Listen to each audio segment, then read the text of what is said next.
It is Monday morning. It is time for another episode of the Morning Run. Juju gets his first fulsome start. Shedeur gets his first NFL start. And you know what, Chico? We're going to give out the Hater of the Year award. And we might even name it after the person we're going to give it to. It's the Morning Run. Oh, damn.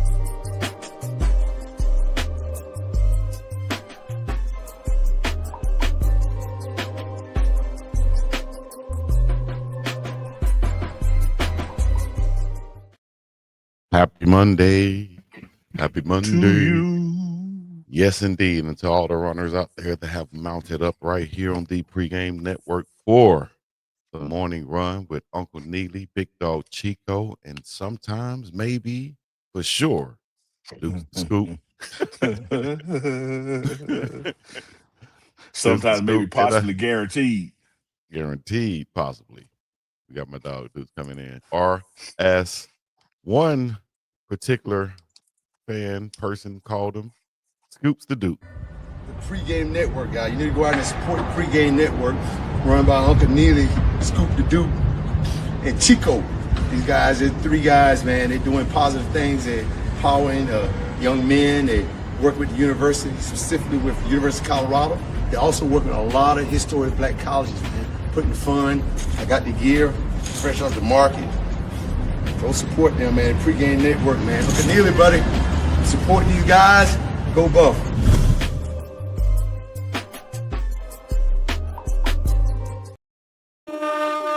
It is the morning run. And I know. So I'm just going to do this right here, y'all. Watch this. For the money, man.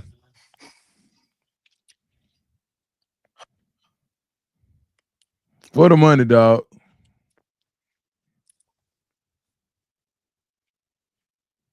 You know what I feel like, Dukes? I support Uncle Neely everywhere I can.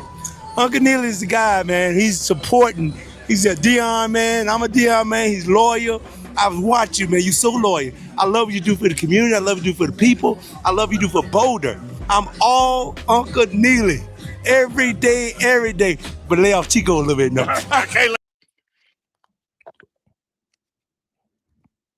For the money, man.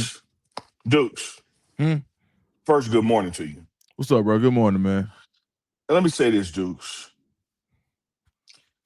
I know how Ralph Tresvant must have felt when he was in his mama's car riding back to the projects and heard a New Edition song on the radio, but was hungry and didn't have no money to get nothing to eat. I bumped into a brother at the game. He got a hat on. He got a hoodie, a hockey jersey on. He talked about the other merch he done scooped up and other people he done put on and how much he loved the morning run and what we're doing at this triumvirate coming together as brothers. And I patted my pockets, Dukes. And I text Chico. And like you so eloquently said, where the money, man? Where Chico at? He ran. Hey, you got to finish it. You say he ran off with the money. Anyway, I'm just playing. But his office hours are 9 to 5. All right, let's get to the show for real. We're just playing around, guys. But y'all make sure y'all go to the website, check it out. uncandchico.myshopify.com. New site coming soon. All right, stay tuned for that. But if you want to get your bet on like I did this weekend, I lost, but still, you can go bet, win, and get paid at mybookie.ag. Sign up using our code TMR. A sapper. You feel me? Dukes, what's up? How you doing? What's money, man? I want to give a big Chico, where's the money, bro? Where's the money? We see this man had on $200 worth of stuff, bro. That wasn't $200 worth of stuff. Bro, where the money, man? $200 worth of stuff, guys. All right. I heard the explanation you gave. I ain't want to hear that shit. Where's the money? You have to leave. You ain't gotta hear it. You know what I'm saying? I thought I heard something in the background. You ain't gotta hear it. we'll talk during my business hours, 9 to 5. We'll talk it after the show. But we got some things to discuss. We got, just like Unc said, we got Colorado football. We got Cleveland Browns football. Some records being set by Myles Garrett and Shedeur Sanders. We have a NBA legend that's going to be retiring at the end of the season. We can talk about his place in greatness in history. We also have trouble at my alma mater, that is UAB. And Chico, we're gonna get to all of that. I promise you we're gonna get to all of that. But here's what we're gonna get to first. Mm-hmm. Man, how about them damn Cowboys? Chico, shout out to the Cowboys. The defending Super Bowl champs come to your crib and they go up 21-0. Let me rewind a second. I want to stop right here, man. Give a big shout out to my man Grimes with Grimes Time, my man Jay Grimes. Because me and Jay called it. When I seen they had Philly by 3.5. I got to hop on this. I go to mybookie.ag. Of course, I've already used the code TMR. Mm-hmm. I said, man, you tell me I can throw something on the boys plus 3.5 and almost double my money? I said, man, give me that. And the world was trembling because it was 21-0. And they said, oh, Neely done threw your money away. And I said, hey, we got a guy by the name of Rain Dakota Prescott. And the game is not over. Sure enough, 21 points unanswered. Game-winning field goal. Cowboys win 24-21. So you believe Dukes, ATL. Oh. ATL lost again? I didn't even look. You gotta be kidding me. The Falcons ain't lose again, dog. No, man, they beat the Saints, man. Dukes just don't want to talk about it. He just don't want to talk about it. You know why? He want to talk about where his money at, but we're gonna keep going. You know why he don't want to talk about it? Because he just denounced the damn Falcons last week, and then they win. Maybe he can be a secret fan, like he really want them to win, but he can't say it out loud, type situation. And then that'll be better for them. I'm gonna tell you this, man. That might be a sound strategy. We're gonna get my man Jay Grimes on. I mean, we used to have him on Uncle Chico late night, because Grimes is a late night kind of guy. We're gonna get Grimes on, man. We're gonna let him talk about some of these over-unders and parlays. And we're trying to tell y'all, look, go to mybookie.ag, use the code TMR, fund your account. Look, this Thanksgiving week, you can make some Christmas money real quick.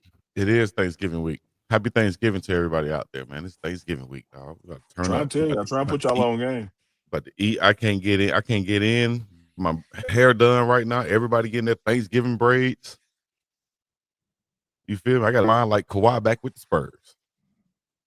So, well, that's what you should embrace, that Chico, and be opposite. If everybody else is getting theirs tightened up, you should just turn yours loose and go back to the fro for Thanksgiving. I might, but I might. We'll see what happens. But ain't no big deal. I ain't tripping. Either way it goes, I ain't tripping. I mean, but shout out to the Cowboys. The Cowboys for getting the win. That was a big win too. It was a big huge win. Short week too. Kansas City come to town Thanksgiving Day. Yeah, and they just came off a win also, a big win that they needed. Who you got in this game? Kansas City versus you know who I got. That's a dumb question. But I'm gonna tell you what, I gotta look at the numbers though, Chico. Yeah. What you gotta look at? What the spread is. What the over-under is. Oh, the spread. Okay. And that's what makes what you the total points you're gonna pick or not. Gotcha. Yeah. Because see, like for instance, Dukes, you help me out here. I'm a Cowboys fan, right? So that's who I believe is gonna win. But sometimes the spread in that may not be attractive, but what may be attractive is the total points scored over under this. And so I might want to go that route regardless who wins. Mm-hmm. Right. Over under for sure. Yeah. As dismal as Kansas City's offense has been, like nobody's scared of them no more, right? And then as bad as the Cowboys defense has been, you could just kind of say, well, they predicted it's going to be 61.5. Let me go under that. I got to see it though. I ain't seen it yet. Well, I'll tell you what you did see though. Chico, don't be mad at me because my account growing and yours is minus. And don't hate now. We already Now, can't get no merch money. At least I can get my bookie money. what I did on that was I betted that I think I went with I was trying to learn from y'all a couple weeks ago, and so I put I said, let me put $10 in and see what happens because I saw the negative and the positive, right? And I couldn't remember which one that Duke said, so I just put it in to see what the outcome would be, and I saw that the positive ones when it has positive or plus, 300, 3,000. Those are the ones that I went with. So I went with Judkins scoring the first CD, and I actually won that. But I lost I think I tried to do what's called a hedging the bet. So I bet also that Shedeur and Fanning would score the first CD, but of course I lost that. But I put too much money on that, so I lost more money than I won at the end of the day. So I'm learning. Yeah, you gotta balance it out, Chico. You can't like you talk about hedging bets. You can't put $50 for this to happen and then $80 for the opposite to happen. Right. Yeah, and that's kind of like that's conflicting, Right. I'm learning, man. That was my first time betting on there. But if y'all want to get on there and bet, y'all can too. Well, it's pretty easy though, huh? Was it pretty? Yeah. Yeah, it is self-explanatory. I could have went, safer bets. I did that first. Actually, my first bet was the Colorado game, and it was whether there would be over 1.5 field goals total in the game, which it was. It was 2, and so I won that bet. So I was like, okay, all right. So I can just bet safe across the board and win like small amounts. Let me tell you something. Chico, old man, told me, Dukes. What's that? You'll never go out of business making money. Yeah. Now you go out of business trying to make too much money one time. Like I was just about to say that. Bet everything. But profit is profit, Chico. Right. Every little bit counts. Yeah, just learn how not to burn your profits. I'm just gonna take those $3 little profits, instead of trying to hit on the 300. You know what I mean? So yeah, it'll work. Yeah, because sometimes, even though it's a small number, when you divide it and send it out to your partners, it's still something for them. That's a fact, though. Every little bit count, Duke. That's a fact. Yeah, mathematical fact. Especially when you're getting started. It costs money to get started, don't it? And to keep going. Yeah, but when you have non-startup costs because you don't have to backload inventory, it's pretty easy. Who said there was non-startup costs? How's there non-startup costs? There is startup costs. Oh, okay. We'll talk at the show when your office hours. Exactly. Thank you. I'm trying to stay professional. Oh, there's nothing professional about this. It is. Well, no, it's professional for you because here's on Dukes. I don't know if you know this. What's that? Only difference between professional and amateur is one get paid. And as I look at this screen, there are 2 amateur merchandise people and 1 professional because they but 1 person get paid. 2 others just play around. What my that's a lot button at? I lost all my buttons now. Yeah. Hey man, let's talk about the recap from Colorado real quick. Yeah, before we do, one more thing. All right. Man, how about them damn Cowboys, man? All right, now we go.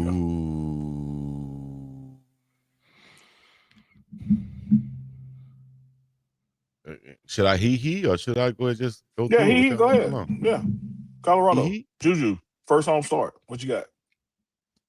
I mean, you was there. You break it down. You saw it through your eyes. We saw what you saw. I would think. If not, let us know what we saw. 42-17. Arizona State defeated Colorado. Take scoreboard out because as it relates to a Juju discussion, scoreboard doesn't have anything to do with it. It's what we anticipated. Arrow is still pointing up. Future of this program is in good hands. College football or football in general, even in the pro levels, mandates, having more than 1 quarterback. So there's going to be some, you're going to have people going out the portal, you're going to have people coming in. But when you see the way Juju prepared for the game and the way he executed the game, there were some moments, of course, where the offensive line allowed some pressures.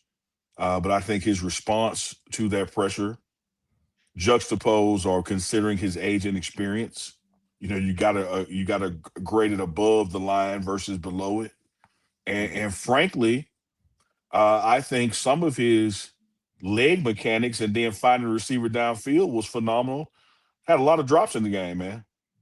You know that first one where he did the pirouette and rolled out would have been to the field side, and then found Amarian going out of bounds and hit him right in the breadbasket and dropped it. Like that's a drive changing play. You got to make that catch. And when you look at the targets and then the number of catches from some people, and then go back and look at the pass placement, whether he was under duress or not, clearly this is a more talented quarterback than his time on earth. Like his ability and awareness exceeds his age, and so he is only getting more and more prepared. For the moment to lead a team for a full season. I like what I saw. Of course, there's some things to clean up. A couple plays, man, held the ball too long. A couple times, you might want to go underneath and over the top. But overall, man, the future is bright with Juju. Think so also. What you think, Dukes?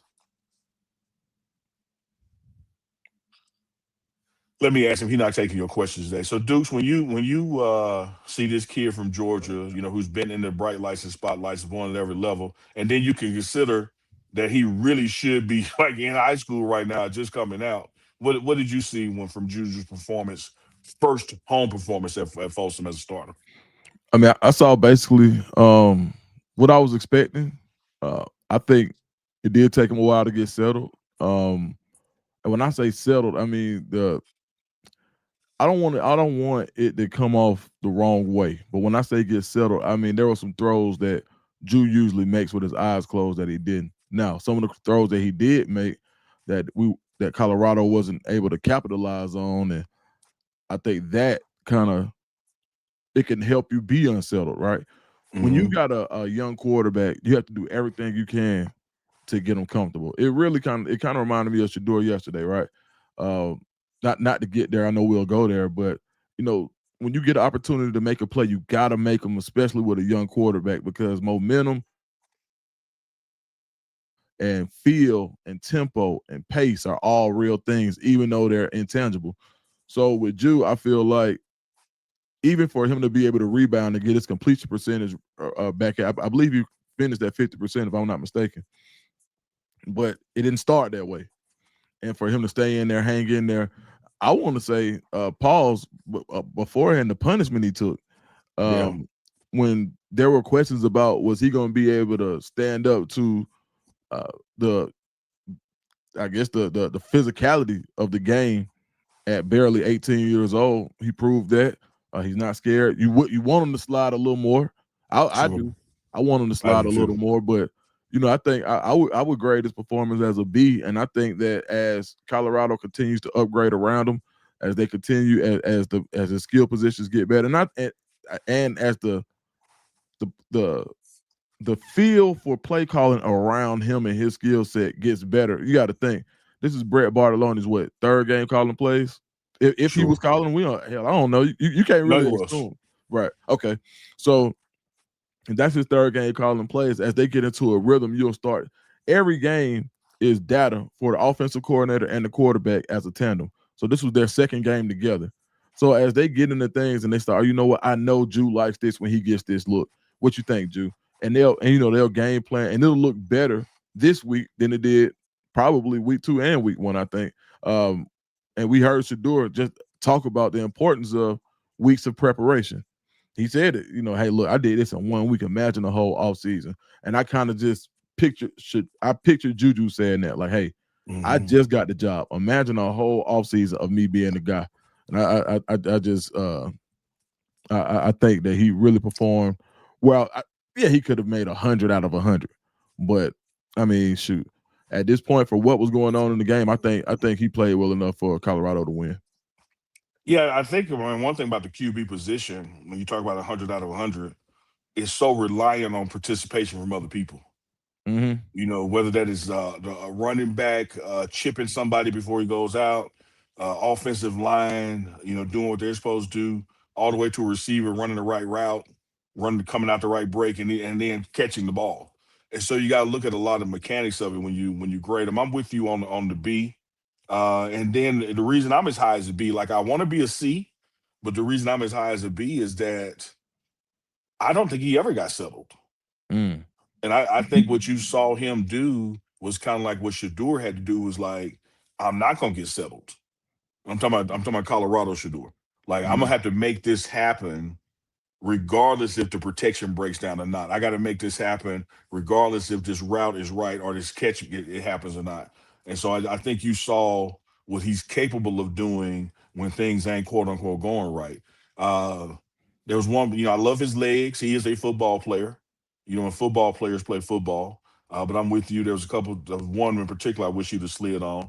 And then I don't know, maybe like a fourth and inches. I let him do a sneak.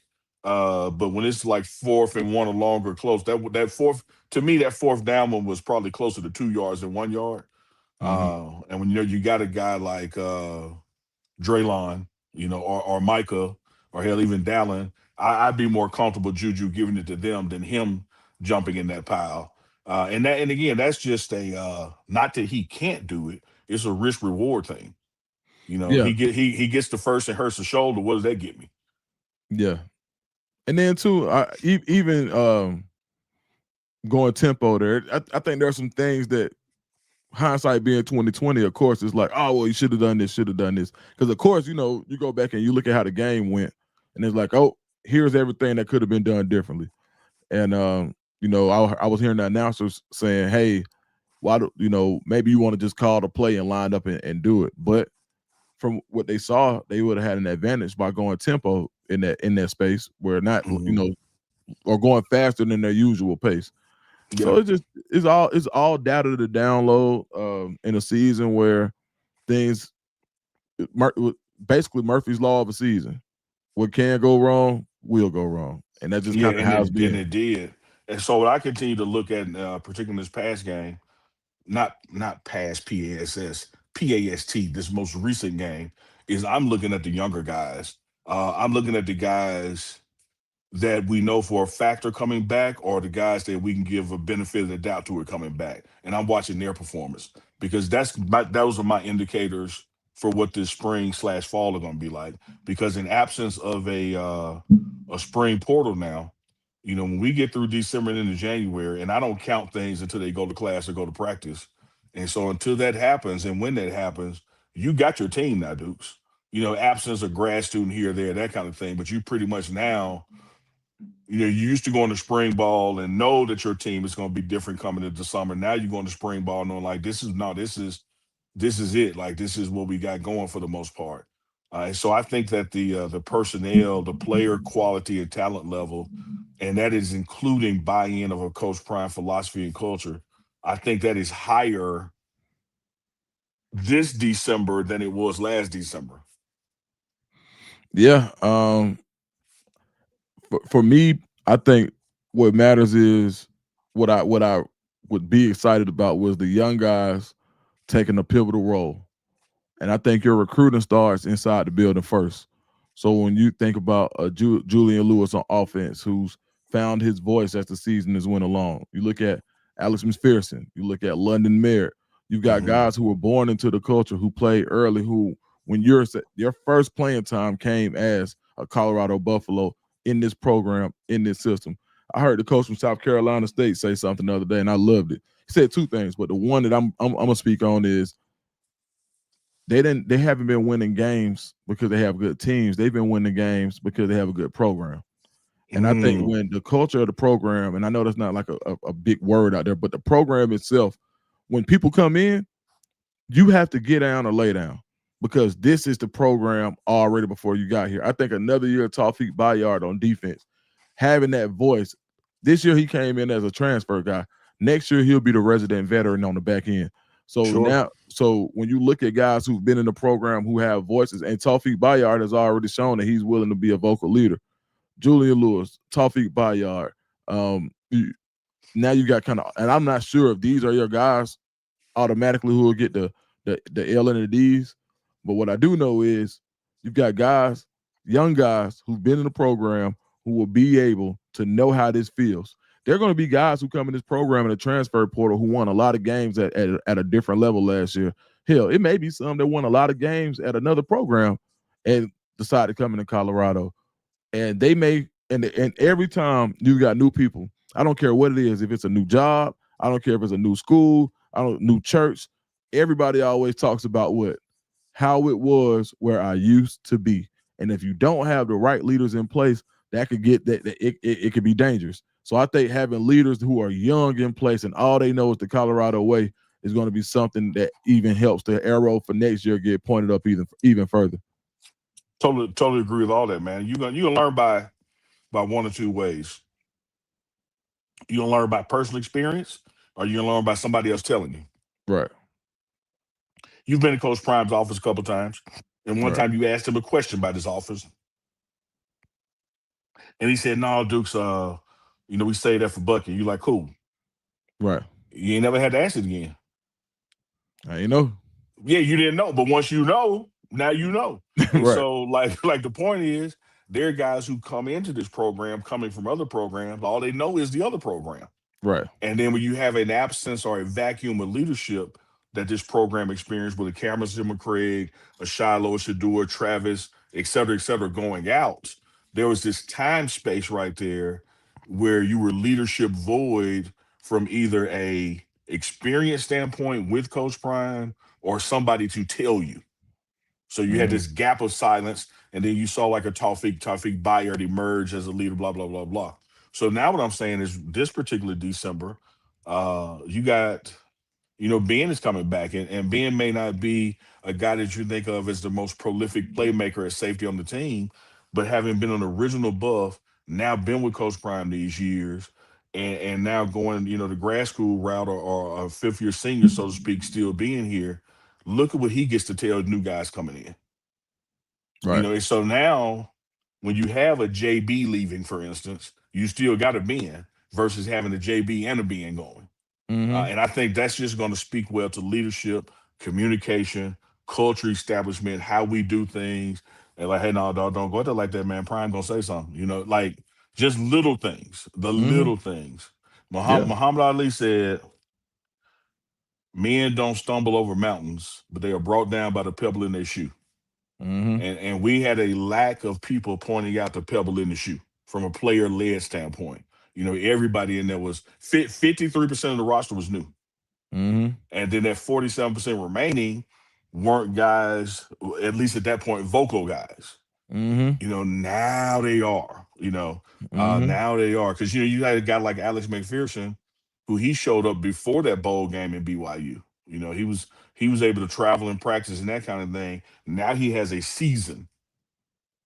Dog, like he's not going to be that quiet freshman that he was 13 months ago. Right.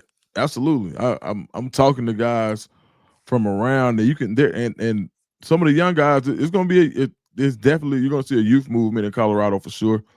But when you got young veterans who care and are getting good snaps, these are going to be the guys that know how that 3-8 seasons feel, who know how that 3-8 season feels. Right now it's 3-8, and I think you want to finish it out at 4-8, and I think just to have something to build on. And if you think these guys aren't, and the crazier part about it is, you gotta people. This is something that in football terms we always talk about, but knowing how to win. Yeah. This team, you've got people on this team who have won their whole lives, but do they know how to win together? When Colorado last year I believe it was the UCF game when the season turned, when it went up. When that's when they proved, bro, we know how to win, right? It wasn't the other games where you get down into like the Hail Marys and all of that type stuff. That's being clutch. Knowing how to win is when this game has the opportunity to go the other way if we don't make a play right now. And you stop and you prevent it from going to become a Hail Mary situation when you're up or when you have the advantage. Capitalizing on turnovers. I believe this last game was 3 points on 4 turnovers. Yeah. Or something like that. That's not knowing how to win. And I think as this team grows, they're going to understand the gravity of each situation. So I'm excited to see it. And, they always talk about where you with me shooting in the gym. Yeah. And so for Colorado fans, I just feel like this is one of those shooting in the gym moments where you can turn around and you can look. You can even look in this chat box. You can even look in certain places, and you can this time next year when you're enjoying the fruits of this 3 and whatever it is season, by the time it's over with, you can actually say, all right, we saw this team grow. And I think it'll be the same effect like it was in Jackson, where you saw them grow from a team in Jackson that became the 9-4 Colorado team last year. I think you have the makers of something special. Yeah, and that process starts, now. And with everything you just said, please, runners, don't get it confused. That's including coaches. Coaches have to learn how to win together, not just together as a staff, but together with the players that they have. The players have to learn how to win together, and then there has to be an expectation to win. Dig this: 3 minutes left in halftime. Whether you're, one of the runners watching the show or Chico doing the show live, I wonder how many people expected Colorado to score, which they did not. And then the other team gets the ball back with about 1:40 to halftime. I wonder how many people expected them to score. And so when you have an expectation of other people that you don't have for yourself, you're going to stay, as Big Mom, you say, sucking hind tit. Like you're going to be the run of the litter because you ain't doing nothing to get up front. Like you have to have an expectation of that we can do this versus, man, I sure hope. I don't know. We ain't never did it before. You can't have that kind of mentality. And that's again, from a schematic standpoint, a coaching standpoint, a team standpoint. You just can't have individuals who know how to win. You got to learn how to win together. And I think that's one of the things that never triggered, in this season, which is, you look at the season early on the season, 2 of the losses were to teams you had a 14-point lead on.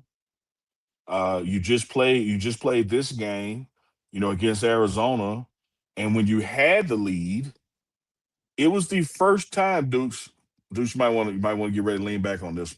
When we had the lead in that game, it was the first time we had a lead since October 11th against Iowa State. All the games in between, a month and a half worth of games, you never even had the lead again. Jeez. That Now ain't you good. go from people who went on to be somewhat undefeated, and you had 2 touchdown leads on them, to beating a ranked Iowa State, so you had to have the lead to win the game, to playing football for a month and a half and never having the lead in the game. Right. Now that's just problematic. Like you're not even giving yourself an opportunity, and the opportunities, like you spoke to, like we had a turnover, right? What'd they do the next play?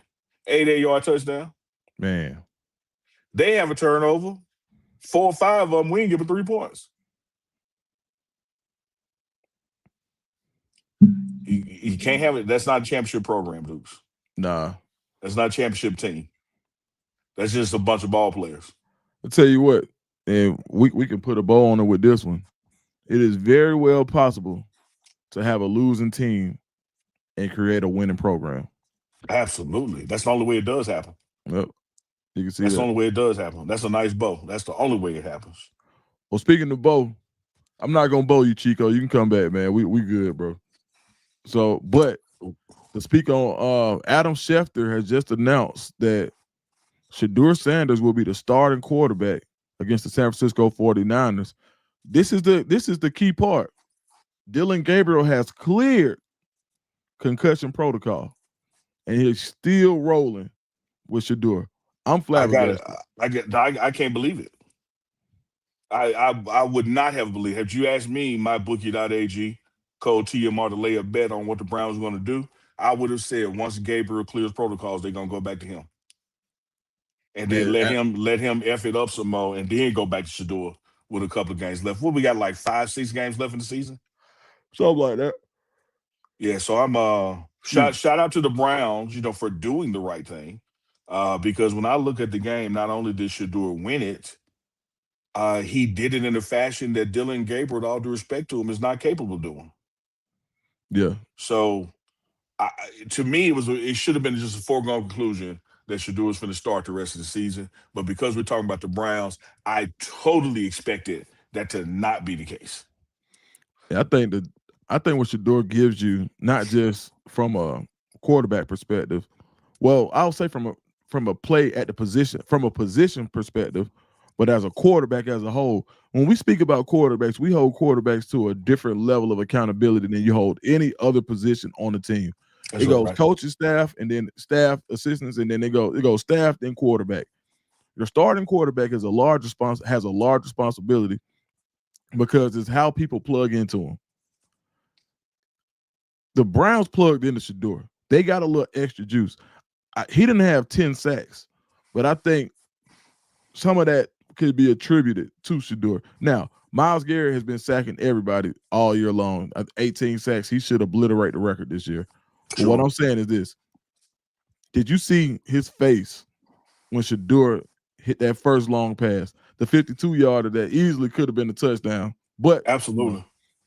And I added that caveat just for the detractors who like to say, oh, well, Shedeur just threw a screen pass. The same screen pass that got missed previously by another quarterback who will remain nameless from me. No, I said the same play call for Dylan Gabriel and had nowhere near the same success. Hell, damn ball went out of bounds.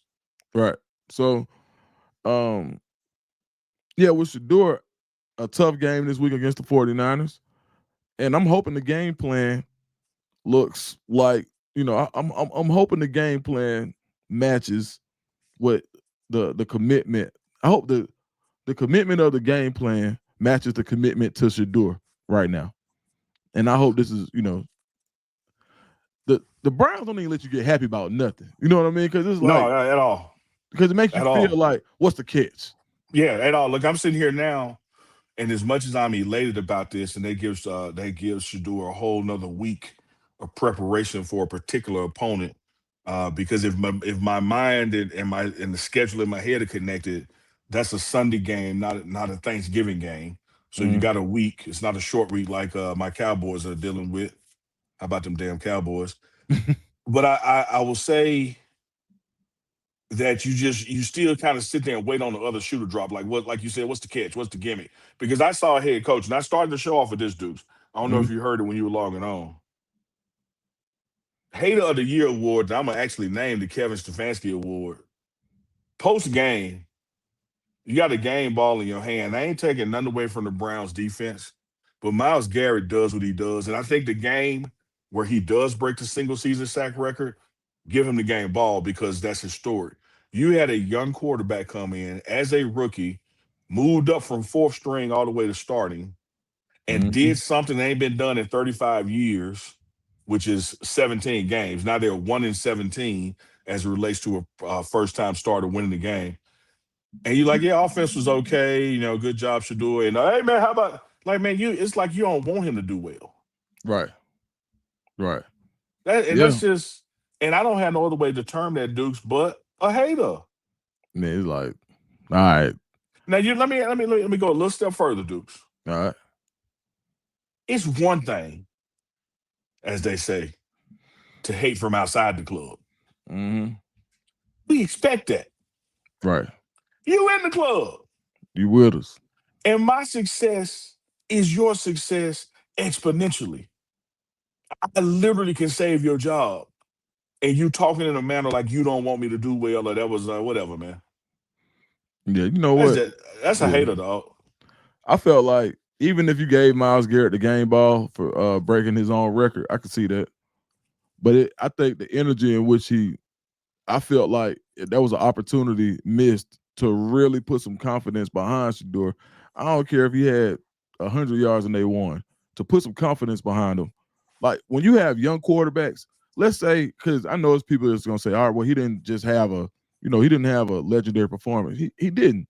But what he did was come in on a week worth of being the starter and get you a win, which you hadn't gotten. Now, I would venture to go see Kevin Stefanskii's post-game speech, and this is what I'm going to go do. I want to go see what he said after Dylan Gabriel won. And if it sounds the same, then no harm, no foul. And I'm going to give him the benefit of the doubt on that. Well, I wish they had a parlay on my bookie, because I put 100 on it. It don't sound the same. Yeah. That's what you go to see.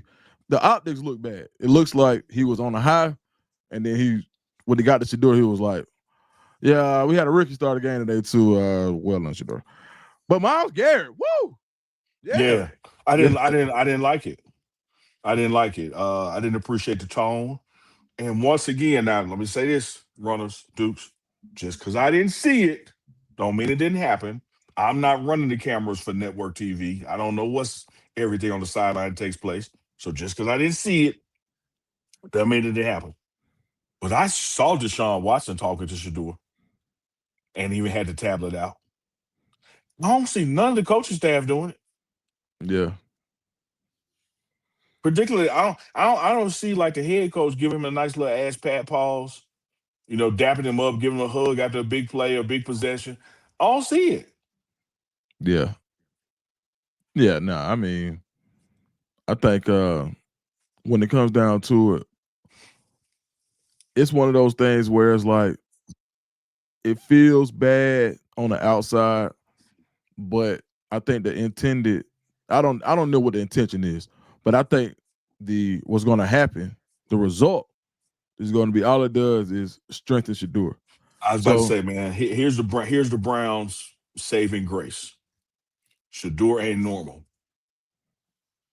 A normal situation, people are impacted by the lack of belief of those around them.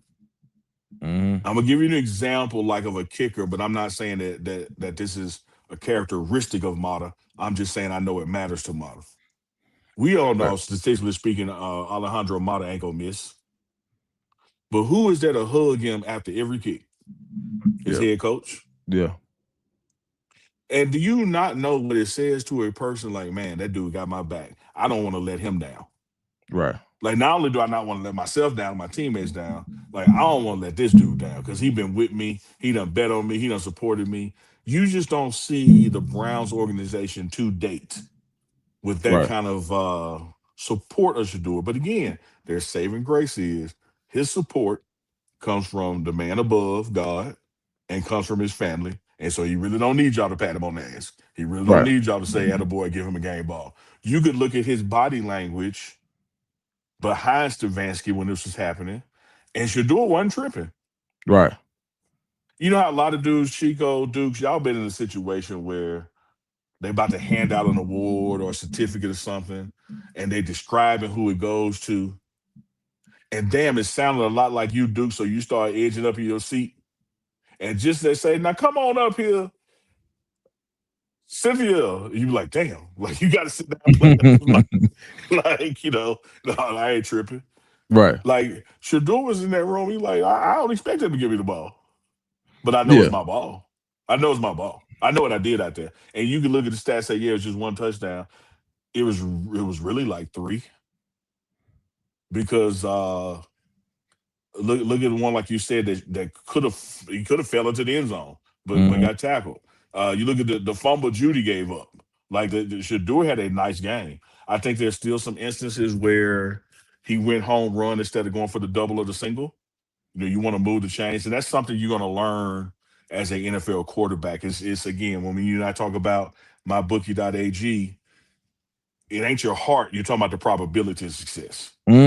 Like this bet is more likely than this bet, even though I believe in that bet. Like you heard Shedeur post game with his dad going like, "Oh man, I felt it in my spirit though. Like I can get that one." And he's like, "Yeah, but that underneath one is guaranteed." Like, and that's what's gonna move the chain. And moving the chains is what helps the team win. Helping the team win is what propels you to greatness. Like, take this one, not that one. When that one is like right there. And then, but you learn that. You learn that through experience. So nothing happened in that game that we didn't, the runners, not the haters, that we didn't see coming. We know Shedeur is an outstanding quarterback. We know he's the best quarterback on that team. We know he's the quarterback of the future for somebody. And I said it because it may not be the Browns. And so everything that he did this past week, everything he's going to do against San Francisco, it ain't doing nothing but upping the money on somebody. I tell you what, Kevin Stefanskii is the head coach. Yeah. Andrew Berry is the GM. Yeah. I think another person to have your back when it comes to the owner is Myles Garrett. And the GM and Myles Garrett are clearly supporting Shedeur. Yeah. And one thing, and this is what I want to say, man. The Browns are bad at optics because think about this. remember when Shedeur got drafted and you looked at the GM's face and it looked like he wasn't even excited about it, right? Yeah. He had to explain it away. And then the whole bumble about the owner saying, well, I didn't do it, the GM did it. And it looked like he was trying to give him support. And see, in my eyes, I gave him, it looked like he was trying to say this was the GM's decision to give him credit. To say, hey, the GM said it, not to say I didn't want him, but it could be taken that way. And I can understand both sides. The Browns are just horrible at optics. Dude, can I give you a hood optic example that I know you don't experience? Right. You outside the club and you bump into Neely. Mm-hmm. You dap me up. We straight. Right. 10 minutes later, we in the club and I'm sitting with 6 guys that you ain't seen yet. When you dap them up, you have to dap me up again because of the optics will say, well, damn, why he ain't hit Neely up? Because the world don't know we just seen each other outside. Right. Boom. So you be like, boom, boom, boom. Oh, Neely, yeah, I got you outside, but let me get you again. Because of the optics. That was a great analogy. It happens all the time with brothers, man. That's how I knew you would know. Right. It's like I can't not hit his hand again. Right. Because in this setting, they don't know I just hit him outside. Right. And they gonna think it's animosity of beef. And so that's what I'm saying. Like, with all these cameras on sidelines and in locker rooms, etc., how do you not know to go over there, man, and pat him on the shoulder? Just for the optics.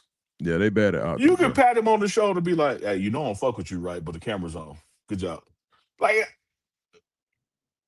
yeah. Like yeah. They don't get optics, man. And so look, for Cleveland Browns fans, and maybe the optics are just bad. This is just what it looks like. That's what the reaction is because of how it looks. Now, just like we talked about Andrew Baird, he did come and give Shedeur a hug. You know, they caught that on camera, right? Yep.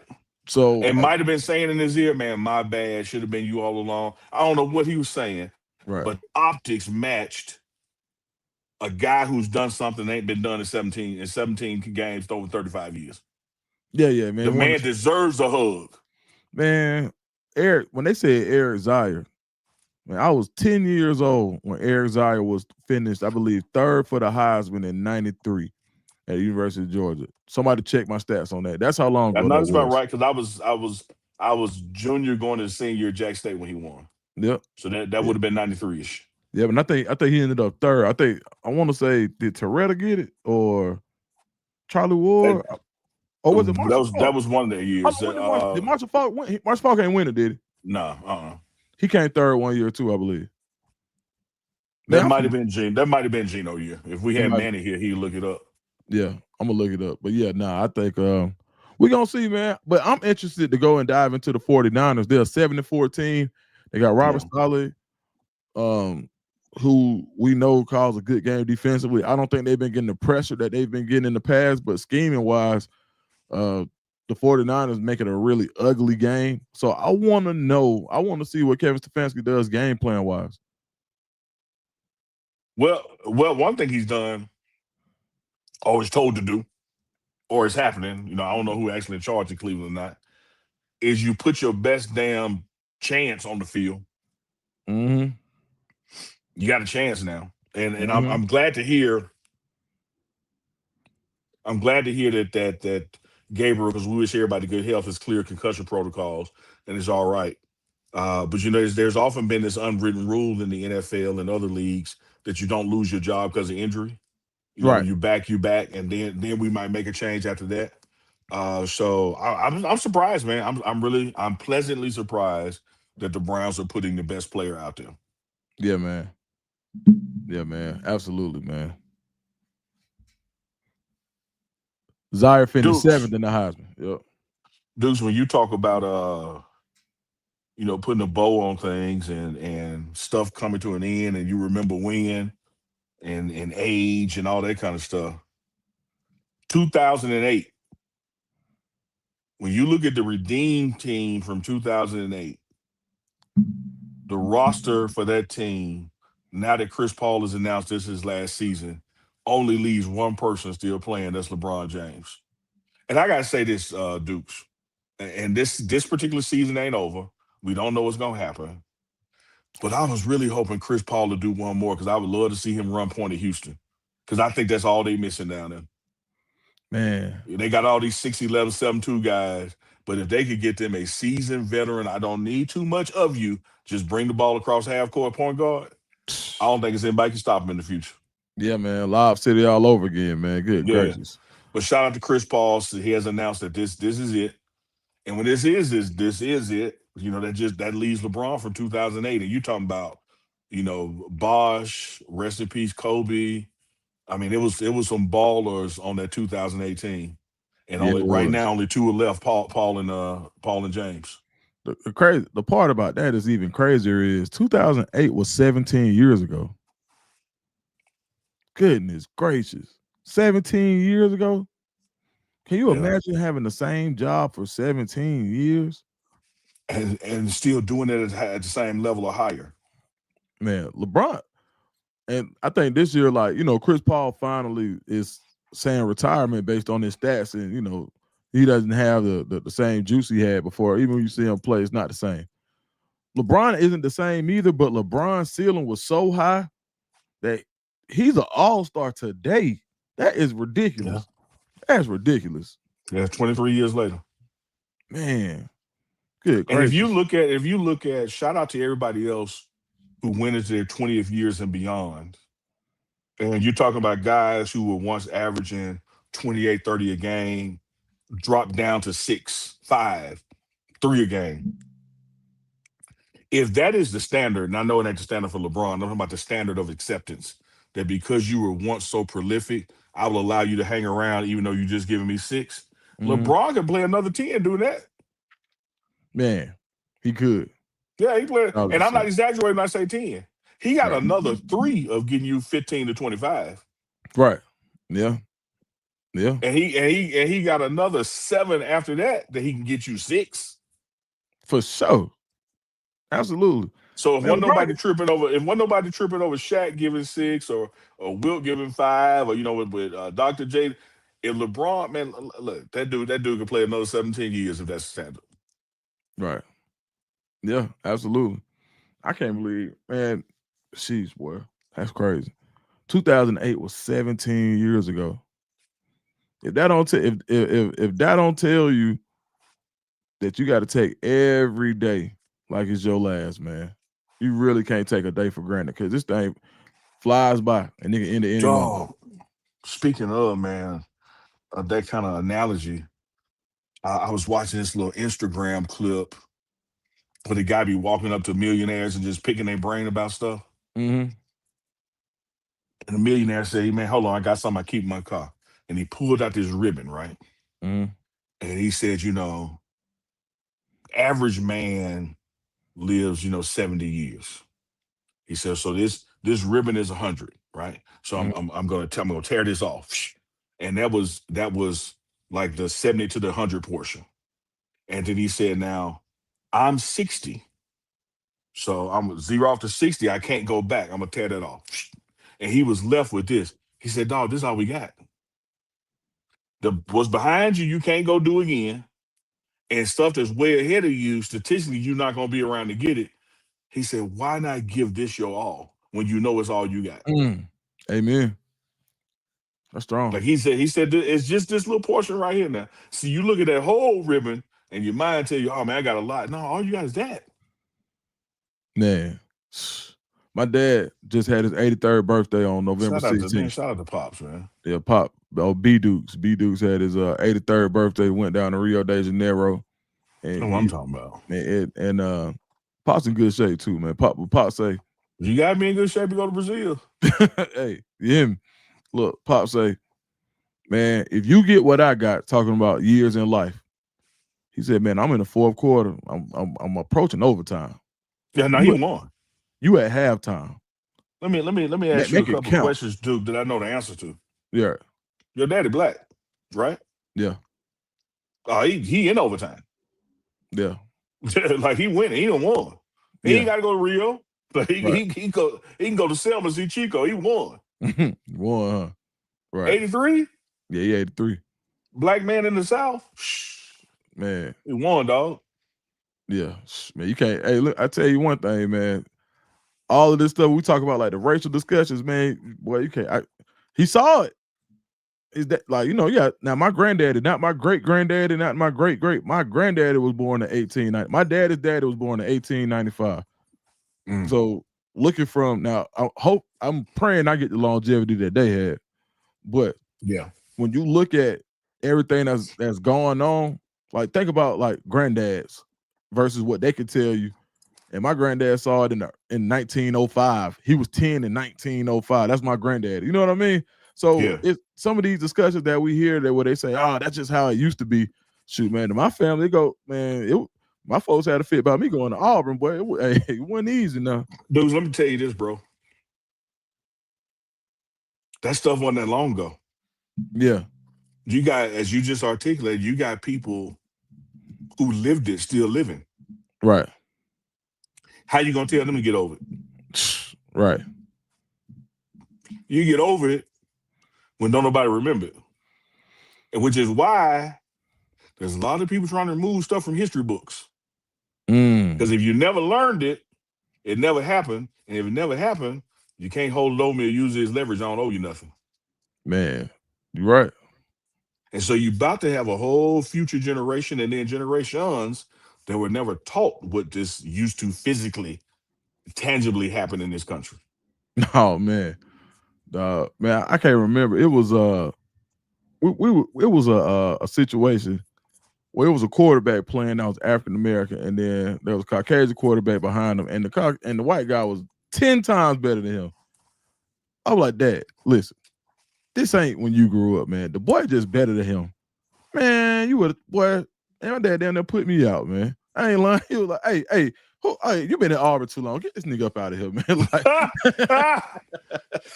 come get this. Hey, man, get him up out of here. Like, and you know what? And when we laugh about it now, but in that moment, I had to think about like what he's seen. Like I haven't experienced it. Now I've experienced it, but not in that way. So yeah, man. I feel you. Yeah, man. So man, shout out to Pops, man. 83 years young, man. Gonna do it again. No, I'm with you. I ain't never had to make a choice of water fountain. But I the show had to choose which address I put on his loan application because I know one of these addresses they don't red line that one. Yeah, you put that zip code down. This is disapproved already. Yep. Better use new house. Yeah. Now, Aunt Tiny in the building. She know old Billy Dukes. No. What up, Aunt Tiny? Aunt Tiny in the building. Caramel cake season, man. If you want your caramel cake, if you want your caramel cake shipped out to you, hit Ricky Tan on Instagram. I'm gonna drop it in here. That's to take all the orders. Let me. Please drop it in there, dudes. But let me tell the runner something, man. Don't do it. Don't do it. If you like life the way it is, if you don't want to wake up in the morning craving something, if you don't want to be at work thinking about something, if you don't want to get home mad because somebody ate your slice, don't get no cake from her. Yeah.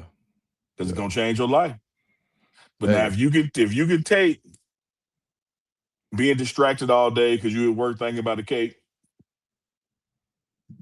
if you don't mind something being so damn good, you just got to keep it to yourself, then her cake's up for you. Hey, look, you can tell my family done hustled before, man. Hey, Aunt Tiny wrap them things up like a fresh brick of dope. Let me tell you this. Dog. Make it through anything. It ain't a dog in ATL airport. We're gonna smell that. that thing came from where's she at? Georgia, Nashville? Where's she at? She at Nashville. That thing came from Nashville to Boulder, Colorado. And I tell you talking about wrap like a brick. By the time I got the box of the box off, the bubble wrap, and then the cake just sitting there. The cake could get thrown across the luggage rack, and nothing gonna happen to the cake. Nah, man. And then when you try to smell the box, you don't even know no cake in there. Nah. But once you get that last layer of wrap off, that caramel smell just came up out that thing. Yeah, man. Like a mushroom cloud. Ooh, man. No, best caramel cake I ever had, man. Look, bro. All right, bro. Where you at, man? Yeah, like his feelings hurt. He robbing us. Come on, man. That's what I was tripping on. I was gonna wait till after the show to get him. Like, how you pouting it and you the thief? You Chico, got mad, my bro. money, but you acting like I'm supposed to be. We the ones supposed to walk off the show. Chico, I got over it, bro. Come on back, man. I'm over it, bro. It's your money, bro. Fine. It's your money. Come on back, bro. Who cares, bro? Well, he did acknowledge it. He did acknowledge a new site coming, so I will give him that. Man, I guess he said 2025 the last we time gonna he shoot steals the from one us. though. I don't care what it say. Now we gonna be friends. We gonna shoot the one. So there's, and yeah, or maybe we don't. But we gonna. I'm all right. The Chico real estate gone too. I feel call him. Oh, why you dial him up, man? The Grizzlies have unofficially announced, like, yeah, we about to shop Ja. Man, Ja want to get traded to O Block. So wrong with him. Ja want to get traded. Ja want to get traded to Bankhead. He was like, "Nah, Memphis ain't tough enough, man. He want to get traded to Orange. He want to play for Orange, man. He don't want to play for Memphis." Yeah, after that little skirmish with him and Clay, is like, all right, dog, you won. Hey, the boy trying to get traded to the Calliope, man. What's wrong with him, dog? Dog. I really, he's a hell of a player, hell of a talent, has a huge following. I really hope he gets somewhere that he could be successful. And I think that's going to take a strong head coach, strong organization. He needs some guardrails. Yeah. It was adversarial at times, but I think even AI would tell you that Larry Brown was one of the best things that happened to him post John Thompson. Man, I got another one for you. Dan Reeves, Mike Vick. They should have never got rid of Dan Reeves. Yeah. That was if Dan Reeves would have stayed the Falcons coach when Mike Vick got hurt, none of this, I think a lot of this don't happen. Yep. Dan Reeves was the guy for Mike Vick, and I think it takes a certain kind of coach to coach a player like that. And he has the type of talent. He's in the 1% of talent that you find a coach for him. You find somebody that can coach him. You don't just send him anywhere. But dog, I can give you another Atlanta example. Yep. Glanville got Brett Favre about it though. Yeah. Because Atlanta wasn't for him. Yeah. It's like, man, this kid at the time, he won't live to see 2 birthdays from now if he stay here. Oh yeah, they said he got to Buckhead up. He got to go to a smaller market where he can focus on football because he has an addictive personality, and he's going to do everything that's available to be done. Right. And you don't leave Atlanta and go to LA or New York. You leave Atlanta and go to Green Bay, and you become a Hall of Famer. Yeah. Right. They say he was cutting up in Atlanta. Hello, I'll call Chico. He sent me the voicemail. Oh, dog, come on, Chico. Chico, you got to come on and at least end the show now. I know you can hear us back there. He gonna end the show and ain't gonna say nothing. Sorry, the person you were trying to. All right, bet. I'm finna request my money from on the cash app.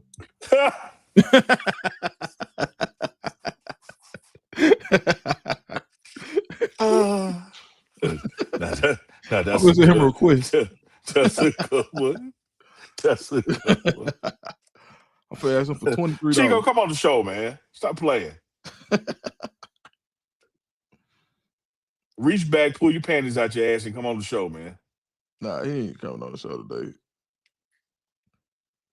He got mad because I ain't say nothing to him. He was like, and then he got madder when I explained why. I was like, man, he's not taking your question today. He was like, what? Let's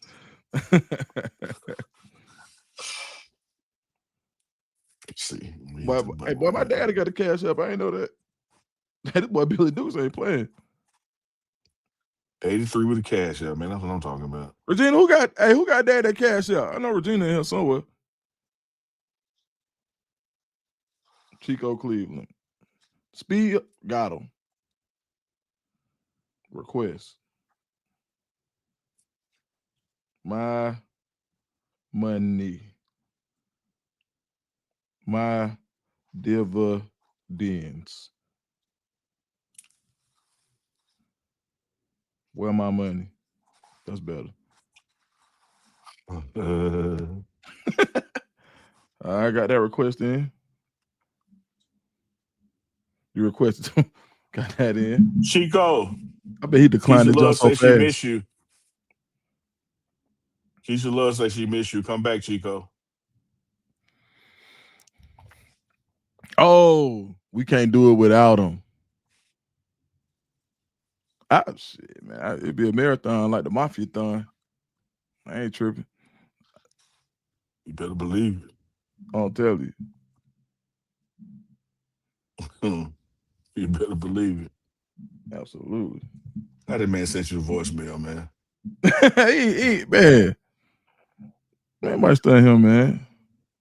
They gonna rob somebody and get mad if they say something. Man, Yeah. you know, he one of them folks that man get in trouble and then blame you for what they did. Absolutely.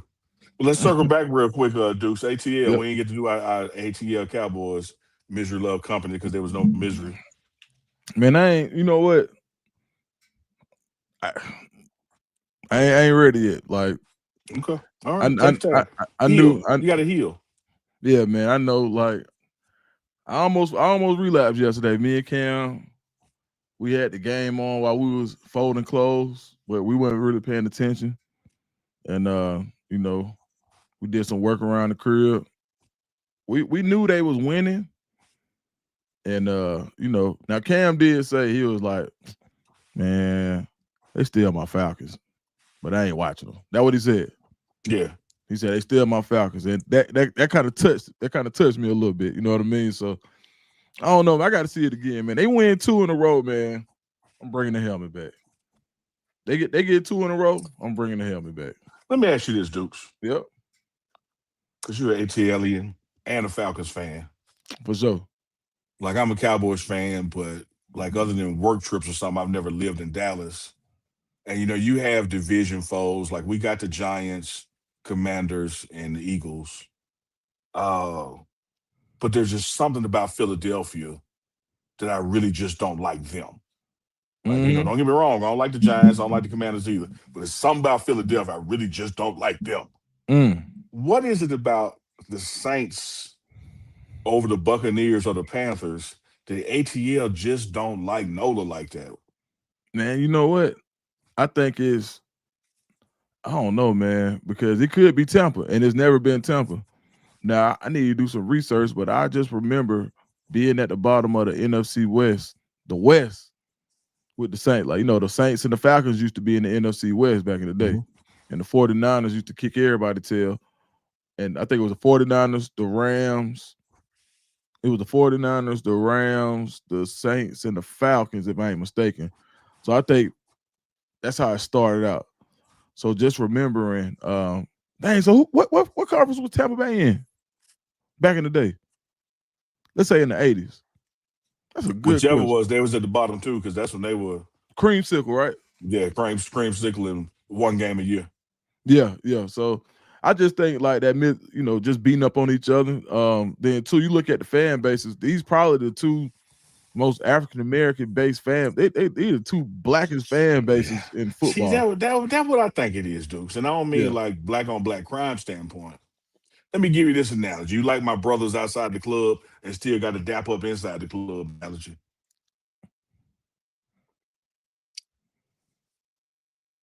When you got something about yourself you don't like and you see it in other people, you don't like them. Like a person that talk a lot, don't like a person that talk a lot. Okay.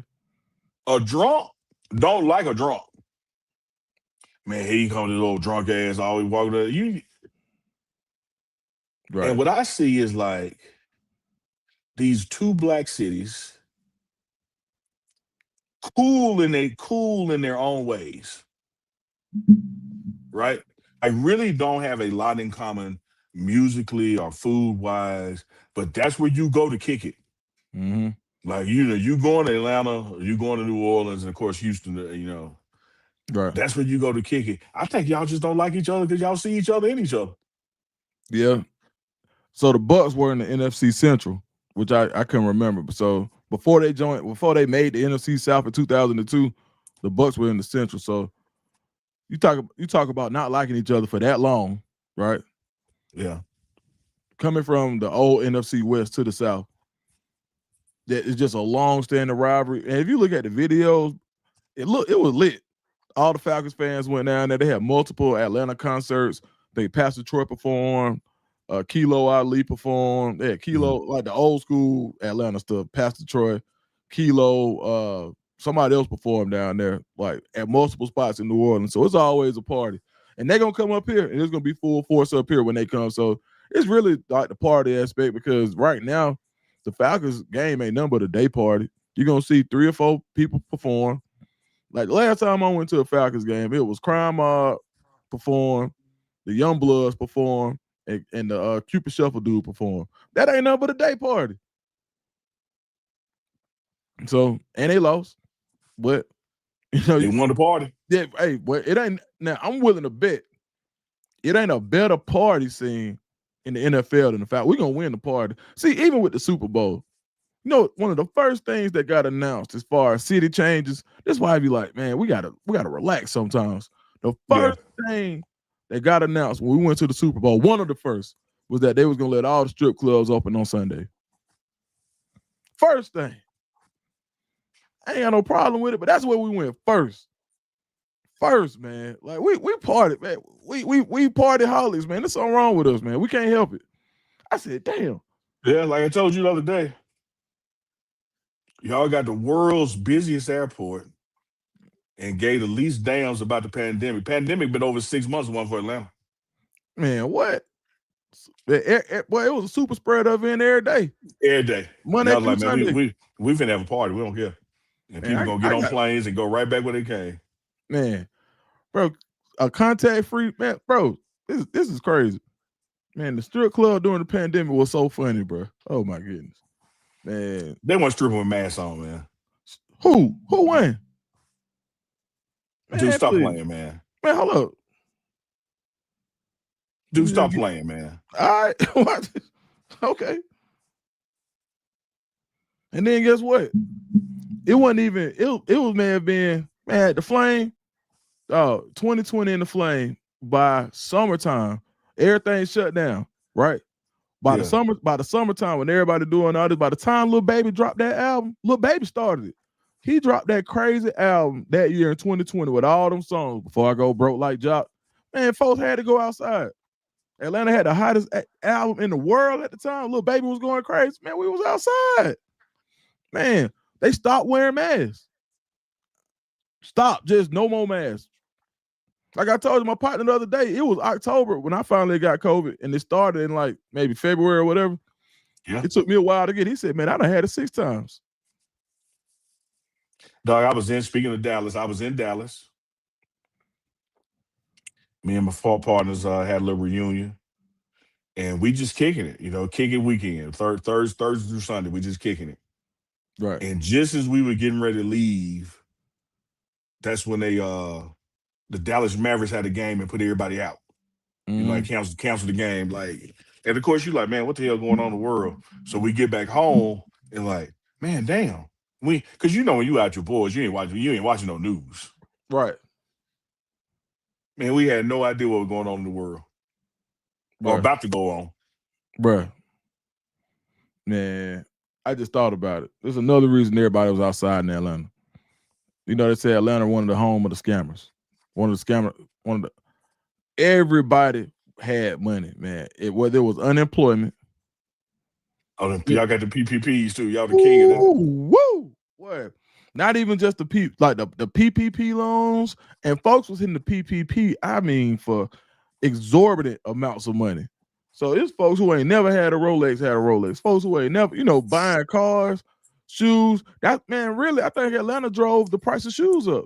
I don't know if you remember a couple of years ago, you couldn't get a pair of Jordan 1s. They was $400 for every pair. It was Atlanta. Everybody had money. So yeah, they was like, where we gonna go? Going to the Flame. And you could tell too. It was some. They retired some women in Blue Flame in Magic City. The COVID paid college tuitions, car notes, ones who wouldn't have got it any other kind of way. It was just so much money floating around in the city. It was open like that, bro. I guess Chico should have had our merch going in, huh? Man, I might stand Chico on that, bro. He. I know one thing. Let me see if he. Call him again. See you pick up. He ain't sending that money.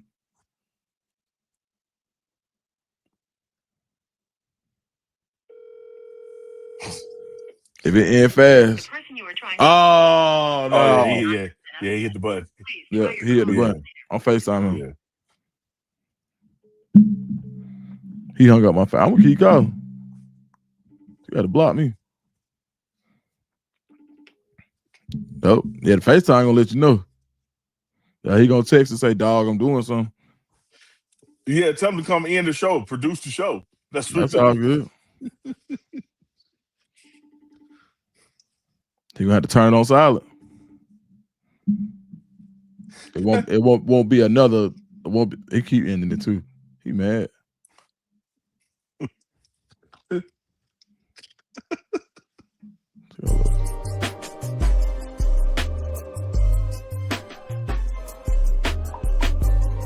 He done ended the show. Anybody tell him to end the show? He just did it. Yep. He just did it, y'all. He just ended ended the show. I know you better pick up their phone. Chico, come on screen, man. Say goodbye to Chico.